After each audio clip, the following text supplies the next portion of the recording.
You want to always give your vegetables and herbs afternoon shade in our climate. Sometimes people will also construct a simple structure with shade cloth to kind of cut some of the heat, like we have shade cloth above our garden right here. Gardeners we talked to say they hope growing some of their own vegetables will mean having to go to the store less, with less of a chance their produce is touched by someone carrying the virus. Speaking of food, ADOT is allowing commercial trucks to operate without overweight permits. These new guidelines are meant to ensure that critical supplies and food can be transported and delivered within the state. Governor Ducey said in a statement that the guidelines will keep stores' shelves stocked and make sure our medical and emergency responders have the equipment they need to stay safe. The new weight protocol is already being implemented at commercial vehicle ports of entry. Let's check in now with Kyler Diggs, working remotely from home, but keeping great tabs on what was a very good day today. Kyler. Oh, just a beautiful day. Now, again, it was a little bit windy, but we get kind of used to that around these parts at this time of the year. But it was warm again, too, as we take a look at the high temperatures. We went into the lower 80s in most locations. In fact, in Tucson, we went to 84 degrees this afternoon and 78 degrees in Nogales and 77 in Wilcox. Right now, we're setting ourselves up for another beautiful spring evening. 79 degrees in Tucson, 82 in Phoenix, and 75 degrees in Ajo. As we take a look at the radar and satellite picture, we actually saw a couple of thunder showers over extreme southeastern Cochise County this afternoon, a couple of lightning strikes over the Chiricahuas. We could have a few more of those in the forecast. We'll explain. All right. Kyler, thank you. Arizona districts are deciding how to issue grades for this school year because of the coronavirus pandemic. Tucson Unified has come up with its plan, and it's on tonight's board agenda. Here's a quick look at that plan. School closures happened just as third quarter ended, and for most TUSD students, that's when the grades stopped. Let's break this down by grade levels. In K to 5, students' final report card will only include the grades in the first 3 quarters. That means students' grades are now final. In middle school, third quarter grades will be used for the fourth quarter, but students still have a chance to boost their grades. They can redo and resubmit assignments. And no work done during the fourth quarter can be used to lower students' grades. That's also the case in high school, at the discretion of the instructor. In all grades, only students on a documented plan will be considered for retention. And the board is set to vote on the grading plan, and tonight at 10, we'll have more on how the new grading procedure could impact seniors. A tribute to the late Richard Elias, how the Pima County Board of Supervisors celebrated the life and legacy of Richard Elias during today's meeting. You're watching KGA 9 on your side. The Pima County Board of Supervisors seat left by the late Richard Elias has now been filled for the rest of his term. The board appointed Betty Villegas to fill the seat in a 3-to-1 vote. Villegas is a Tucson native who retired in 2018 as the county's affordable housing director. She will fill the remainder of his term, which ends in December. And before the appointment, the supervisors honored Richard Elias with the tribute video. He passed away on March 28th at the age of 61. Now, the video focused on his love for people, Tucson, and his Latino heritage. Have some fun, but also think about our past, think about our heritage, think of how people used to live here in Tucson. When you look out there in the desert, think about what a hardship it was. And all the beautiful things that our families and people have brought us. Elias ran District 5 since 2002, filling the seat vacated by Congressman Raul Grijalva. In sports, could the Major League Baseball season be only weeks from beginning? The plan that could have players on the field soon. You're watching KGA 9 on your side. First Warning Weather, brought to you by MPG Tire and Auto.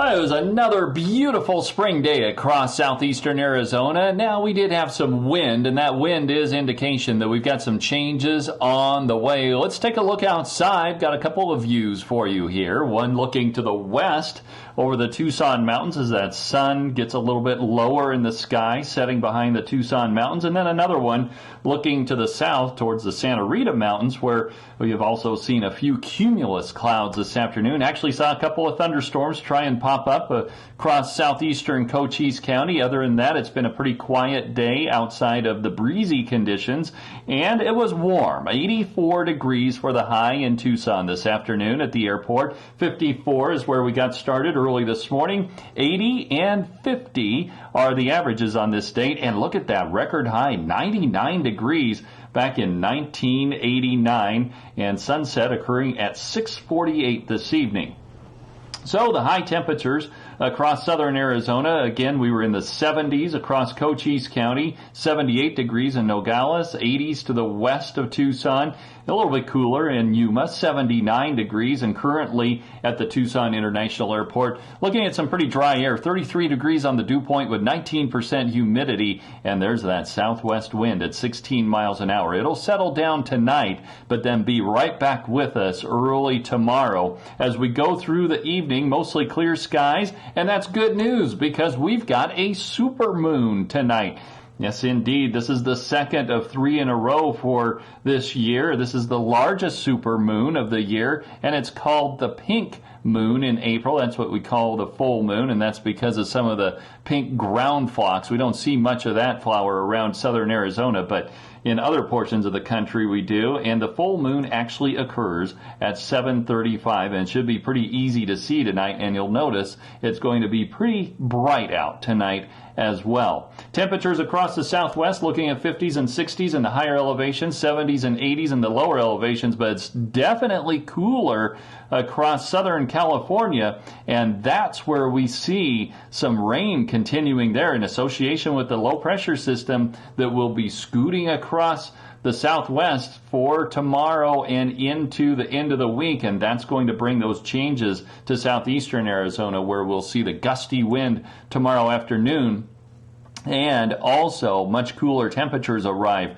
So in the morning it'll be breezy, and by tomorrow afternoon we'll see sustained winds out of the southwest at about 25 to 30 miles an hour. Some of those wind gusts could be even higher than that, so hang on to your hat as you're out and about. And the FUTURECAST shows a little bit of moisture moving in tomorrow. Most of that will stay to the northwest of Tucson. Could see a couple of thunder showers from about Eloy northwest, and then as we head on into Friday and Saturday, that's our best chance of picking up some rain, and that could come with a couple of thunder showers as well. This is not going to be a big rain event for us, but a few showers here and there will be possible. But we will definitely notice the cooler temperatures. Overnight tonight, 40s and 50s for overnight lows across Cochise County, and those will extend west into the portions of Central and Pima County, and then we will see temperatures climbing back into the low 80s by the time we get into the middle of next week, but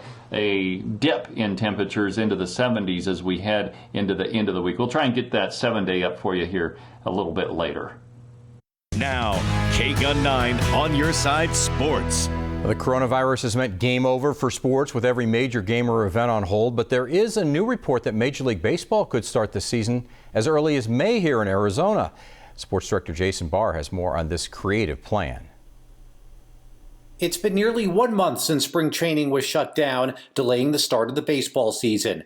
But now a new proposal, according to ESPN, it would allow for the Major League Baseball season to begin with all 30 teams using the current Arizona spring training ballparks for regular season games as soon as next month. I really believe that if they say it's going to work, it's going to work. Tucson's Shelley Duncan played 7 seasons in the major leagues and now works in the Toronto Blue Jays front office. It's hopeful, but what makes it realistic is the close contact Major League Baseball has with the federal government and the CDC and the state government here in Arizona.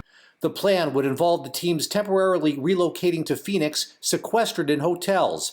They would play in front of no fans and use social distancing. The players would be 6 feet apart from each other in the stands instead of the dugout. The biggest challenge is going to be getting the Players Union to accept this whole proposal and this whole plan. But with the coronavirus indefinitely impacting life and the ability to have large crowds, Duncan is glad a plan is on deck. I think all of us want a little bit of live action, some real sports, just something to, take our minds off of the chaos right now. Baseball with no fans will be better than no baseball at all. Major League Baseball has issued a statement. It says it is considering numerous contingency plans and is not yet ready to discuss one, and that health and safety are paramount. Jason Barr, KGUN 9 on your side.